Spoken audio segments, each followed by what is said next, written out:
Olá, senhoras e senhores, eu sou o Thiago Jesus, aluno no Seminário Betel Reviver, e venho trazer aqui nesse vídeo uma breve exposição do livro de Abacuque. Bem, o livro de Abacuque é dividido em 3 capítulos, né?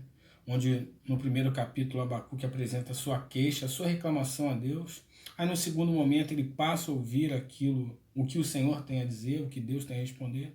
No terceiro momento não tem jeito, ele se derrama aos pés do Eterno, né, e exulta no Deus da sua salvação, que é o Deus da nossa salvação também. Então vem comigo, abre lá no livro de Abacuque, no primeiro capítulo. Né? Acompanha comigo.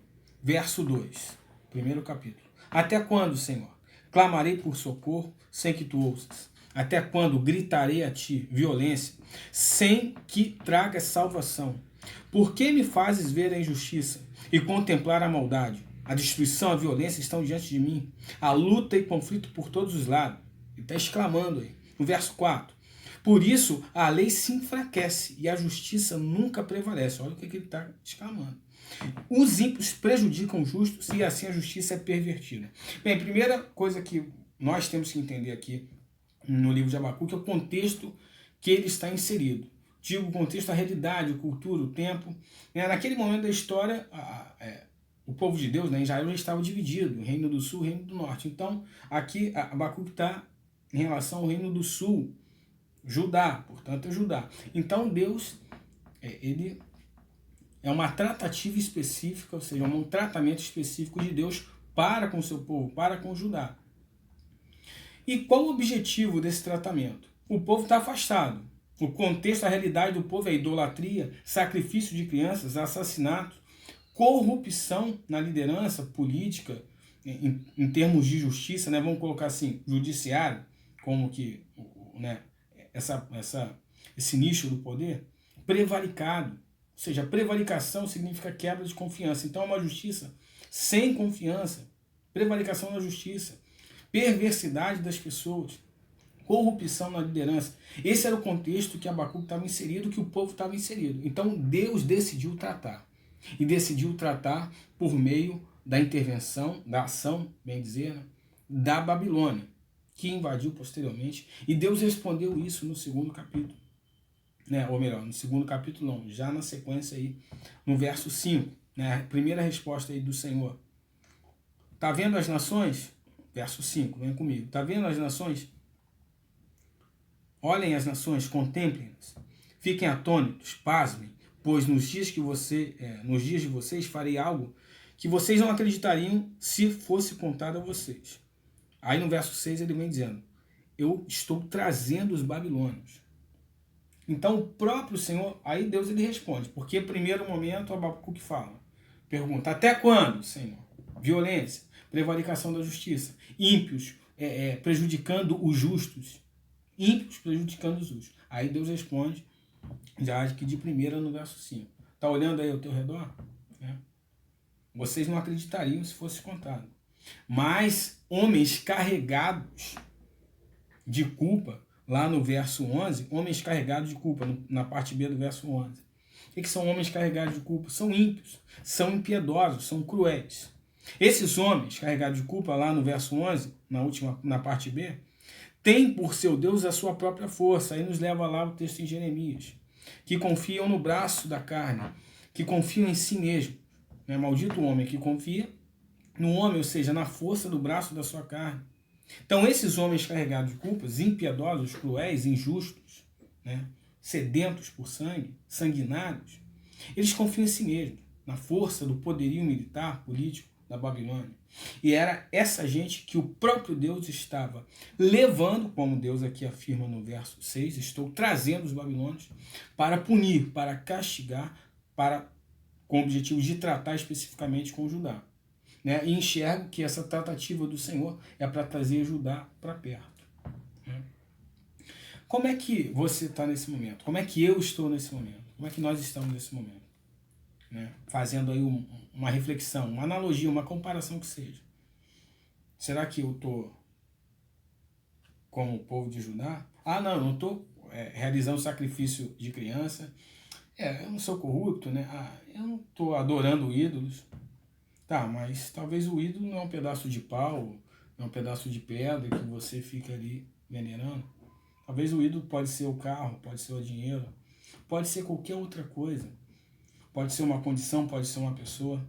Pode ser aquilo que você confia mais do que confia no próprio Deus. Como esses homens aqui carregados de culpa no verso 11, do capítulo 1. Reflita nisso. Bem, quero fazer um paralelo aqui rapidamente com o Davi, né, lá no Salmo 51. Todo o Salmo, depois você lê lá com atenção, lê na realidade também todo o livro de Abacuque. Né, é um Salmo que ele escreveu depois que ele recebeu uma advertência do Senhor por intermédio do profeta Natan. Né? Para resumo da história, ele adulterou com Betseba, depois assassinou o esposo dela, que era um fiel oficial dele, né? Um soldado que, enfim, reguerreava as guerras de Davi, junto com outros homens, etc. E Davi, ele assassinou esse homem, e ele tomou para si a mulher desse homem, que era a esposa desse seu oficial. Então Deus, ele decidiu punir Davi, Deus decidiu tratar com Davi. E Davi reconheceu. O interessante é que nesse salmo, né, você pode abrir lá e ler todo o salmo, eu quero só trazer aqui à tona que Davi, ele diz assim, são versos até bem famosos e conhecidos. Davi ele reconhece a justiça divina, ele entende isso, ele está disposto a mudar. O que é mudar? Mudar é converter. Mudar é converter, é se converter. O que é converter? Mudar a direção. Melhor dizendo, mais do que isso. Porque direção é o caminho. O sentido é para onde você vai. Norte, sul, leste, oeste. Então imagine que você está indo para o norte. Se você converter a tua jornada, você vai sentido oposto. Então converter é sentido oposto do qual você estava. Então você está indo sentido a morte, sentido a destruição. Quando você se converte, a gente passa aí sentido a vida. E a vida é o Senhor. Ele é o caminho, a verdade e a vida. Davi reconheceu isso. Davi, né, nesses versos do Salmo 51, chega ali em alguns versos que ele diz assim, restitui-me a alegria da salvação. Aí você compara aqui com o próprio texto de Abacuque, que a gente vai chegar no capítulo 3. Ele fala assim, coloque em mim um coração puro. Põe em mim um coração puro. Renove em mim um espírito estável, em algumas traduções, inabalável. E o interessante é que você for um pouquinho a fundo aí na tradução do coração, né, do coração puro, e do espírito estável, ambos denotam mente. Mente. Então, uma mente renovada, uma mente estável, que não vai por vento de doutrina, que não se inclina para o mal, que insiste em caminhar sentido a vida eterna, a salvação que só está em Cristo Jesus. Bem, então, lá no capítulo 2, né, aí Deus ele vem tratando aqui, expondo os motivos pelos quais ele está tratando ali o povo de Judá. E eu quero compartilhar aqui só o verso 19 e o verso 20. Né, ele diz assim, ai daquele que diz à madeira, desperte, ou a pedra sem vida acorde, poderá o ídolo dar orientação? Olha só, isso é idolatria. Será que o pedaço de pau, um ídolo, Deus está falando assim, Deus está sendo irônico. Será que ele pode dar alguma orientação? Será que vocês não podem se achegar a mim? Será que vocês não podem se aproximar de mim? Está coberto de ouro e prata, mas não respira, ou seja, não tem vida em outras traduções.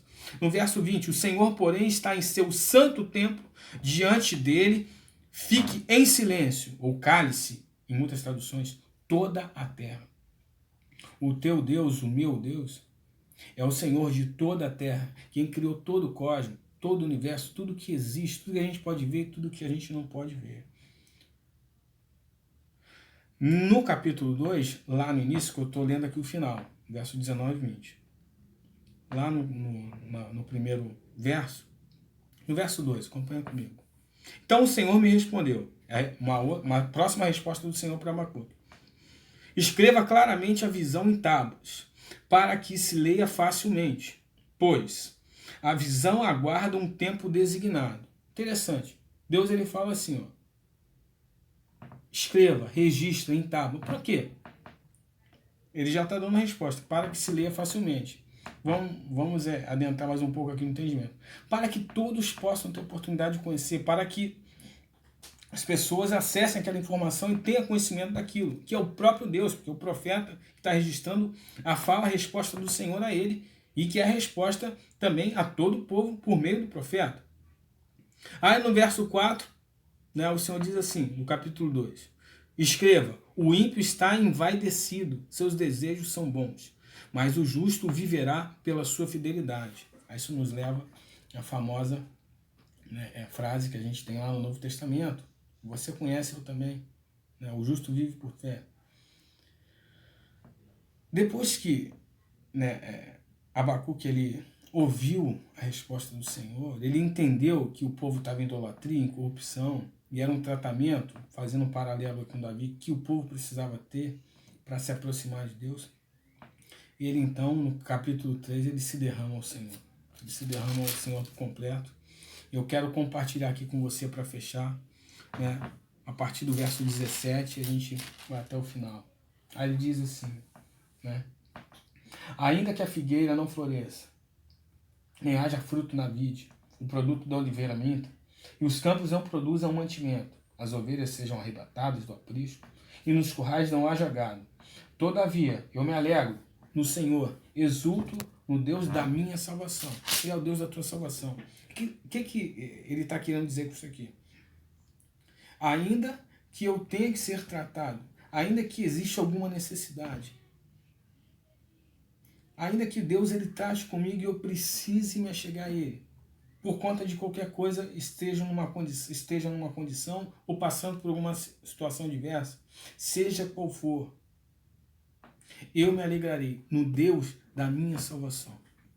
Aí no verso 18 ele diz assim, ainda assim eu exultarei no Deus, no Senhor, e eu me alegrarei no Deus da minha salvação. 19. O Senhor, o soberano, Ele é minha força.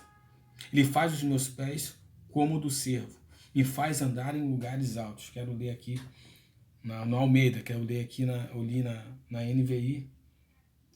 Ele diz assim, o Senhor, Deus, é a minha fortaleza. Ele faz os meus pés como o da corça e me faz andar altaneiramente. E ele encerra aí. Eu quero...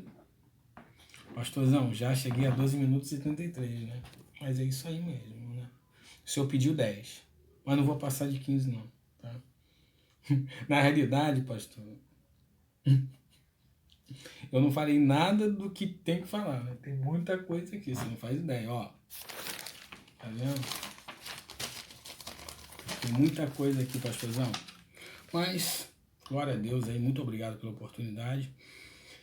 E 13 minutos, eu tenho 2 minutos aqui para encerrar. Acredito que o senhor vai aturar até 15 minutos, né? Vai suportar até 15 minutos.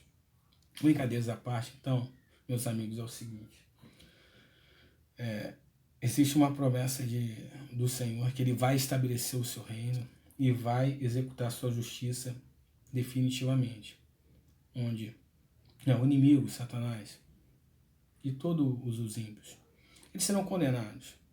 O Senhor vai estabelecer a sua justiça. Então, independente da tua situação agora aqui, nessa terra dos viventes, saiba, tenha certeza, que o teu Redentor vive.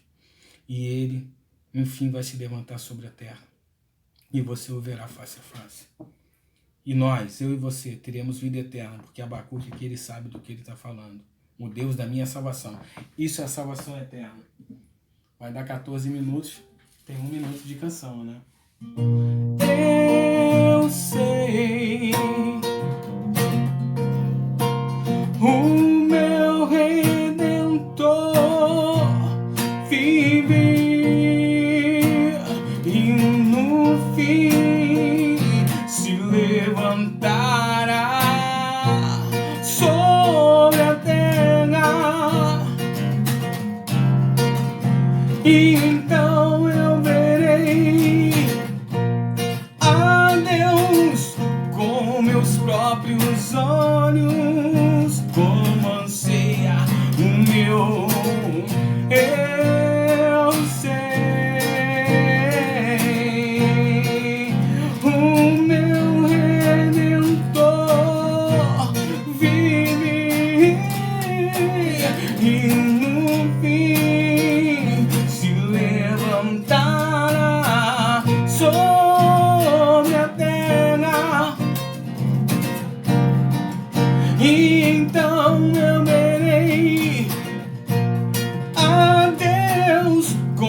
meus próprios olhos, como anseia o meu coração. Com meus próprios olhos, como anseia o meu coração. Com meus próprios olhos.